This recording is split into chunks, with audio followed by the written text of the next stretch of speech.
नमस्कार। आज हम इस वीडियो में समांतर माध्य के बारे में पढ़ेंगे। समांतर माध्य को अंग्रेज़ी में अर्थमेटिक एवरेज या मीन कहते हैं। समांतर माध्य क्या है इसके बारे में हम पहले जान लेते हैं। समांतर माध्य जो है वह मूल्य है जो किसी श्रेणी के समस्त पदों के मूल्य के योग में उनकी संख्या का भाग देने से प्राप्त होता है। इसे हम सामान्य भाषा में औसत या माध्य भी कह सकते हैं। हम समांतर माध्य की प्रत्यक्ष विधि के अंतर्गत जो है माध्य की गणना हम किस तरह से करते हैं वो हम इसमें देखेंगे। समांतर माध्य को जो है हम x बार इस तरह से डिनोट करते हैं। इसे हम प्रत्यक्ष विधि के अंतर्गत व्यक्तिगत श्रेणी में जो समांतर माध्य ज्ञात करने का जो सूत्र है वो इस तरह से है, सिग्मा x अपॉन n।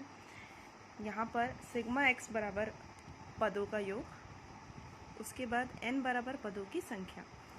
इस तरह से ये सूत्र जो है वो बना। अब यहाँ पर हमारे पास व्यक्तिगत श्रेणी का एक प्रश्न है। व्यक्तिगत श्रेणी क्या होती है इसे मैं भी थोड़ा बता देती हूँ। व्यक्तिगत श्रेणी में जो पद होते हैं वो स्वतंत्र होते हैं और सबका महत्व एक समान होता है। हमारे पास यहाँ पर लिखा है प्रश्न में 5 व्यक्तियों के मासिक व्यय जो है रुपए में दिए गए हैं इस तरह से 1132, 1140, 1144, 1136 और 1148 और कहा गया है समांतर माध्य ज्ञात करने के लिए। तो सबसे पहले जो हमें समांतर माध्य ज्ञात करने के लिए हमें श्रेणी को पहचानना ज़रूरी है। हमारे पास जो श्रेणी दी गई है वो व्यक्तिगत श्रेणी है, तो इसका जो फॉर्मूला है वो इस तरह से है, माध्य बराबर सिग्मा x अपॉन n। तो हमारे पास जो x का मतलब यहाँ पर है पद। अब हम यहाँ पर इस तरह से इन्हें लिख लेंगे। तो x के अंतर्गत है हमारे पास 1132, 1140, 1144, 1136 और 1148।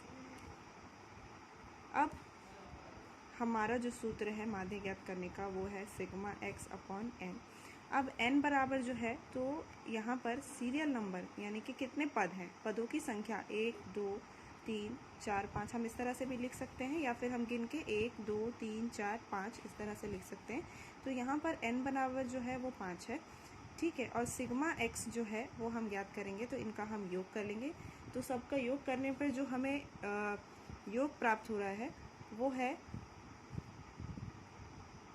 5700।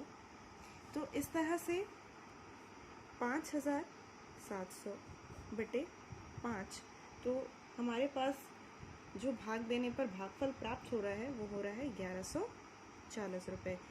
ये व्यक्तिगत श्रेणी में समांतर माध्य ज्ञात करने का जो है सूत्र है। इसके बाद आते हैं हम खंडित श्रेणी।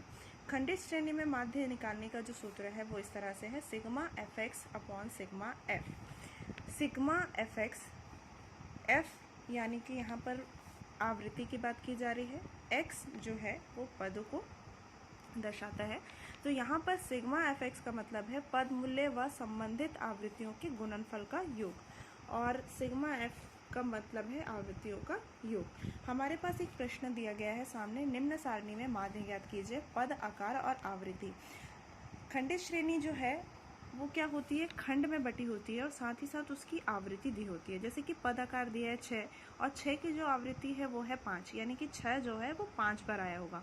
7 की आवृत्ति है 8, यानी कि ये 8 बार आया होगा। 8 की आवृत्ति है 9। तो इसी तरह से बाकी के जो पद है वो पद और उनके सामने उनकी आवृत्ति दी गई है। तो ये जो श्रेणी है वो खंडित श्रेणी है। इसको हम इस तरह से पहले लिख लेंगे, x जो है पद आकार जो है उसको हम x कहेंगे। तो 6 7 8 9 10 11 और 12 इस तरह से हमने उसे लिख लिया। अब हमारे पास जो आवृत्ति दी गई है उसे हम f लिखेंगे।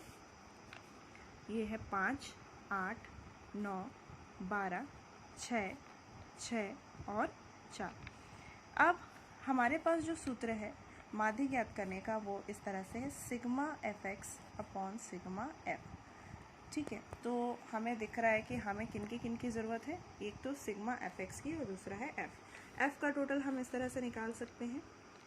तो सबका हम योग करेंगे, 5 8 9 12 6 6 और 4, सबका योग करने पर जो हमें योग प्राप्त हो रहा है वो है 50। उसके बाद हमें निकालने की ज़रूरत है fx, f इंटू एक्स, इस तरह से।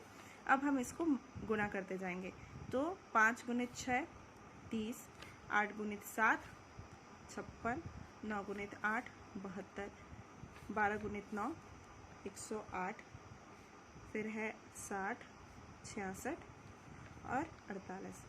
इस तरह से अब हम इनका योग कर लेंगे। ये हो गया सिग्मा fx, और इन सभी का योग करना है 30, 56, 72, 108, 60, 66 और 48, और इसका जो योग हमें मिल रहा है वो मिल रहा है 440।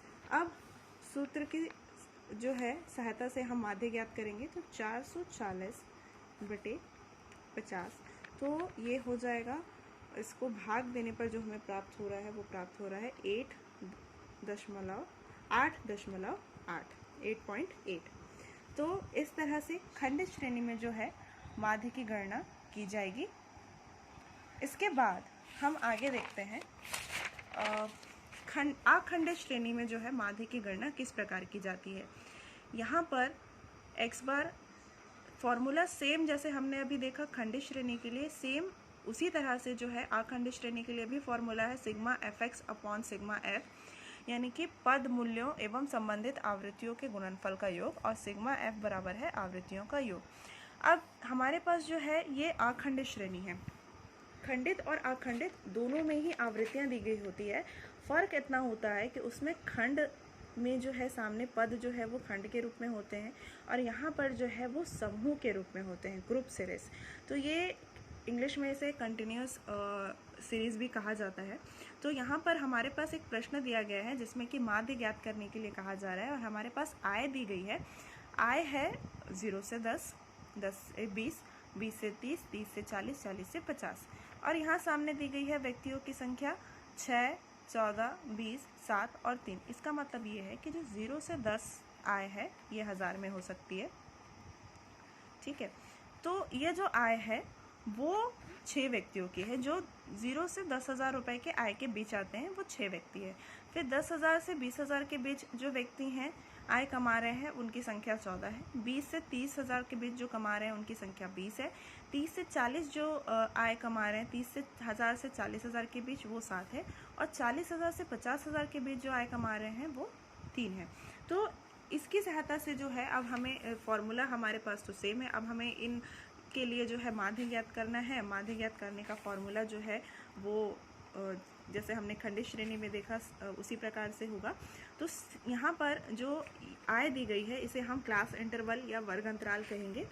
यहाँ पे हम पहले प्रश्न को लिख लेते हैं। 0 से 10, 10 से 20, 20 से 30, 30 से 40 और 40 से 50, इस तरह से है। अब हमारे पास दी गई है व्यक्तियों की संख्या, तो इस तरह से थोड़ा दूर में लिख लेती हूँ। 6, 14, 20, 7 और 3। क्योंकि हमारे फॉर्मूला जो है वो कुछ इस तरह से है, sigma fx upon sigma f। तो f तो हम ज्ञात कर सकते हैं, पर x हम किस तरह से ज्ञात करें? तो x ज्ञात करने के लिए हम क्या करेंगे, यहाँ पर x ज्ञात करने का फॉर्मूला है निम्न सीमा, वर्ग की निम्न सीमा प्लस वर्ग की उच्च सीमा बटे 2, lower limit plus upper limit by 2, ये दोनों ये फॉर्मूला है। अब यहाँ पर हम क्या करेंगे, इसे हम निम्न सीमा कहते हैं, इसे उच्च सीमा कहते हैं। निम्न सीमा प्लस उच्च सीमा, तो 0 धन 10 बटे 2, तो ये कुछ इस तरह से हो जाएगा। 0 प्लस 10 बटे 2, 10 बटे 2 यानी कि 5। इसी तरह हम सभी वर्गों का जो है मध्य यानी कि x ज्ञात कर लेंगे। 10 प्लस 20, 30 बटे 2 यानी कि 15। फिर ये इस तरह से आ जाएगा 25, 35 और 45।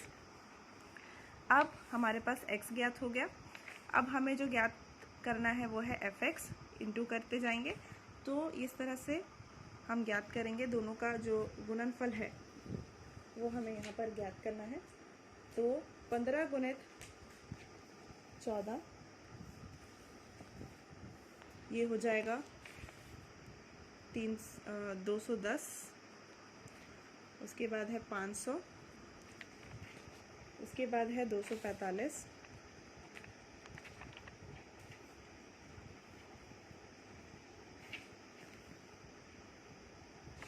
एक 133। इस तरह से अब हम इनका योग कर लेंगे तो सिग्मा एफ एक्स जो है वो है हमारे पास 1120, और इनका हम योग करेंगे तो सिग्मा एफ जो है वो है हमारे पास 50।